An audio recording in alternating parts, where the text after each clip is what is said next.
जय श्री कृष्णा। जिसकी महिमा वेद पुराण गाए, योगी ऋषि भी ध्यान में न समाए। भवसागर से जो तारे हर बार, वंदन उनको हृदय से अपार। हमारे वेद पुराण और शास्त्र कहते हैं, कृष्णस्तु भगवान स्वयं। ब्रह्मा, शंकर, नारद सभी उनकी लीला में मोहित रहते हैं और ऐसे प्रभु को हम बारंबार नमस्कार करते हैं, न सिर्फ श्रद्धा से अपितु प्रेम से। और ऐसे ही परम और दिव्य भगवान श्री कृष्ण का प्रिय मास है कार्तिक। तो आइए आज की कथा आरंभ करते हैं। कार्तिक माह महात्म्य 7वां अध्याय।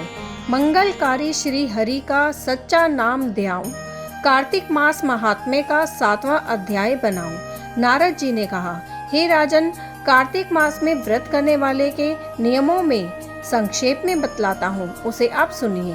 व्रती को सब प्रकार के अमिष, मांस, उड़द, राई, खटाई तथा नशीली वस्तुओं का त्याग कर देना चाहिए। व्रती को दूसरे का अन्न ग्रहण नहीं करना चाहिए, किसी से द्वेष नहीं करना चाहिए और तीर्थ के अतिरिक्त अन्य कोई यात्रा नहीं करनी चाहिए।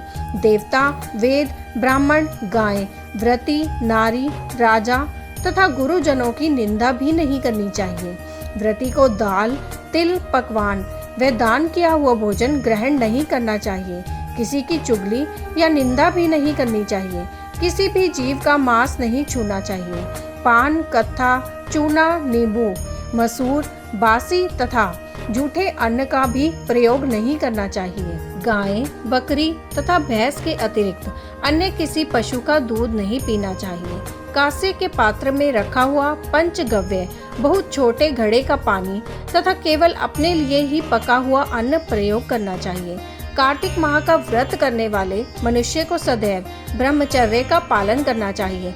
उसे धरती पर सोना चाहिए और दिन के चौथे पहर में केवल एक बार पत्तल में भोजन करना चाहिए। व्रती कार्तिक माह में केवल नरक चतुर्दशी, जैसे छोटी दिवाली भी कहा जाता है, इस दिन ही शरीर में तेल लगा सकता है।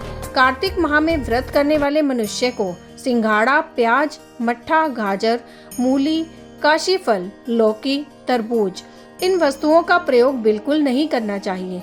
रजस्वला, चांडाल, पापी, मलेच्छ, पतित, व्रतहीन, ब्राह्मण द्रोही और नास्तिकों से बातचीत नहीं करनी चाहिए।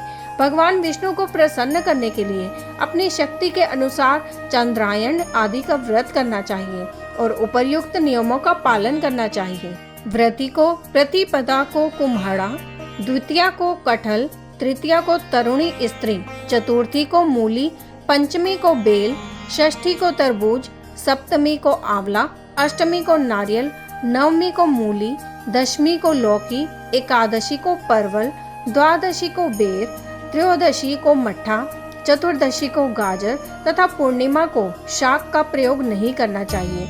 रविवार को आंवला का प्रयोग नहीं करना चाहिए।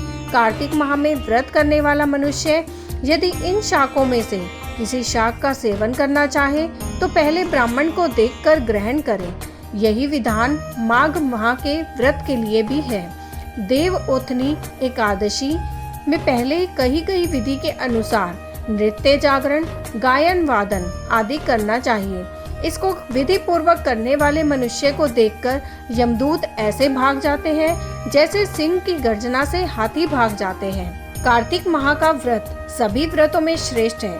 इसके अतिरिक्त जितने भी व्रत यज्ञ हैं, वह 1000 की संख्या में किए जाने पर भी इसकी तुलना नहीं कर सकते, क्योंकि यज्ञ करने वाले मनुष्य को सीधा वैकुंठ की प्राप्ति होती है। जिस प्रकार राजा की रक्षा उसके अंग रक्षक करते हैं, उसी प्रकार कार्तिक माह का व्रत करने वाले की रक्षा भगवान विष्णु की आज्ञा से इंद्र आदि देवता करते हैं। व्रती मनुष्य जहाँ कहीं भी रहता है, वहीं पर उसकी पूजा होती है, उसका यश फैलता है। उसके निवास स्थान पर भूत, पिशाच आदि कोई भी नहीं रह पाते। विधि पूर्वक कार्तिक माह का व्रत करने वाले मनुष्य के पुण्यों का वर्णन करने में ब्रह्मा जी भी असमर्थ हैं। यह व्रत सभी पापों को नष्ट करने वाला, पुत्र पौत्र प्रदान करने वाला और धन धान्य की वृद्धि करने वाला है। यहीं ये कथा समाप्त होती है। अगर आपको ये कथा अच्छी लगी तो अपने मित्रों में अवश्य शेयर करें और वीडियो को लाइक करें। ऐसी ही सुंदर कथा का श्रवण करने के लिए आपके अपने चैनल एस्ट्रो नॉलेज को सब्सक्राइब कर लीजिए, ताकि आने वाले वीडियोस के नोटिफिकेशन आपको मिल सके। जय श्री कृष्णा।